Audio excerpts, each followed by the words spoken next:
the national trend of police resignations and retirements in the wake of George Floyd's death and the protests that followed.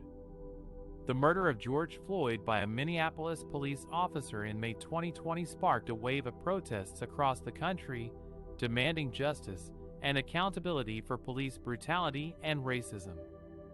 The protests also put a spotlight on the challenges and pressures faced by police officers, who often became the targets of public anger and criticism.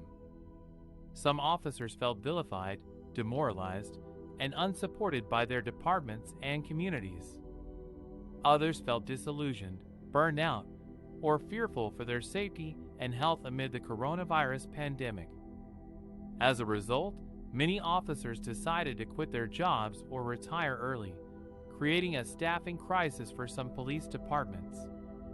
According to a survey of about 200 police departments by the Police Executive Research Forum, a Washington Policy Institute, retirements were up by 45% and resignations by 18% in the period between April 2020 and April 2021, when compared with the previous 12 months. The percentage of officers who left tended to be larger for departments in big or medium-sized cities, where the protests were more robust and frequent. Some examples of cities that experienced substantial departures from their police forces are New York City, where 2,600 officers retired in 2020, compared with 1,509 the year before.